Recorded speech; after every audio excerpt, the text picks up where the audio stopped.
Boss boss boss, क्या आपको भी लग रहा है कि दिल्ली कैपिटल्स की किस्मत किसी पुरानी खटारा बस जैसी हो गई है? धक्का मारो तो स्टार्ट होती है और ढलान आए तो सीधे गड्ढे में।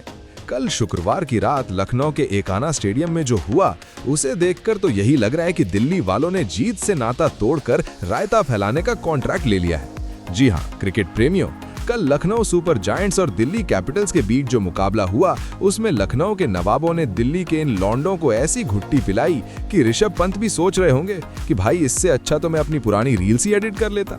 ओए चिंटू, ये जो तूने बैकग्राउंड में ढीला ढाला म्यूजिक बजाया है, इसे बंद कर। दिल्ली के फैंस का बीपी बढ़ रहा है और तू यहाँ लोरी सुना रहा है। थोड़ा सिस्टम फाड़ने वाला बेस बढ़ा, वरना तेरी सैलरी से भी कल के दिल्ली के स्कोर की तरह कटौती होगी। नवाबों की नवाबी और दिल्ली की खराबी। मैच शुरू हुआ टॉस से।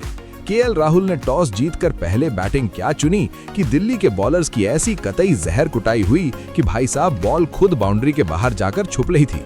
लखनऊ के ओपनर्स ने तो शुरू में ही ये साफ कर दिया कि आज वो मेहमानों की खातिरदारी छक्कों से करेंगे। काल्पनिक किस्सा नंबर 1।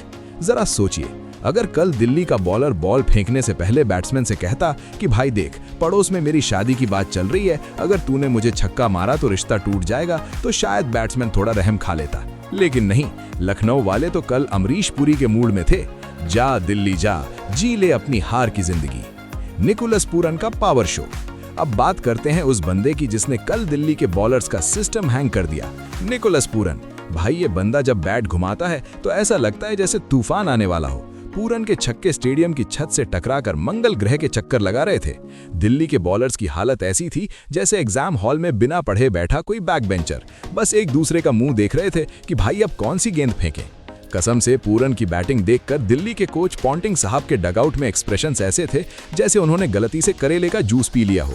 दिल्ली की बैटिंग आया राम गया राम। जब 160-170 रनों का पीछा करने दिल्ली की टीम उतरी तो हमें लगा कि ऋषभ पंत कुछ करिश्मा करेंगे, पर यहाँ तो करिश्मा की जगह कचरा हो गया। ओपनर्स आए, 2-4 बॉल खेली और फिर ऐसे पवेलियन लौटे जैसे घर पर मम्मी ने पनीर बनाने का वादा किया हो। मिचेल मार्श और शाय होप की जोड़ी से उम्मीद थी, पर कल उनकी होप लखनऊ के स्पिनर्स के सामने ऐसे पिघल गई जैसे दिल्ली की धूप में आइसक्रीम। लखनऊ के स्पिनर रवि बिश्नोई में तो कल ऐसी फिरकी घुमाई कि दिल्ली के बल्लेबाज नागिन डांस करते हुए आउट हो रहे थे। चिंटू, ये जो तूने विकेट गिरने वाला ग्राफिक लगाया है, इसे थोड़ा डार्क कर, दिल्ली की किस्मत की तरह। और अगली बार अगर तूने स्क्रिप्ट में गलती की तो तुझे लखनऊ के टुंडे कबाबी की दुकान पर बर्तन धोने के लिए भेज दूंगा। लखनऊ का बुलडोजर और आखिरी कील। अंत में लखनऊ ने ये मैच 50 रनों से भी ज्यादा के अंतर से जीत लिया। दिल्ली की पूरी टीम मिलकर भी उतना स्कोर नहीं कर पाई जितना अकेले पूरन और राहुल ने सोचा था।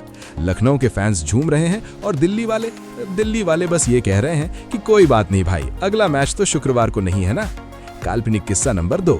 कल्पना कीजिए अगर कल दिल्ली की टीम बैटिंग करने की बजाय सिर्फ शायरी सुनाती तो शायद लखनऊ वाले इमोशनल होकर मैच हार जाते, पर यहाँ तो मैदान पर सिर्फ लखनऊ का बुलडोजर चला और दिल्ली के अरमानों का अवैध निर्माण ढह गया।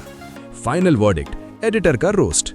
तो बॉस, लब्बे लुआब ये है कि लखनऊ के पास क्लास थी और दिल्ली के पास सिर्फ गिलास, हार का गम भुलाने के लिए। अब देखना यह है कि क्या दिल्ली इस मलबे से बाहर निकल पाएगी या फिर इस बार भी उनका प्लेऑफ का सपना सिर्फ सपना ही रह जाएगा। चिंटू, अब पैकअप कर, मेरा गला सूख गया है और तेरी शक्ल देखकर मेरा दिमाग। दोस्तों, अगर आपको कल का मैच देखकर मजा आया या दुख हुआ तो कमेंट में अपनी भड़ास निकालो।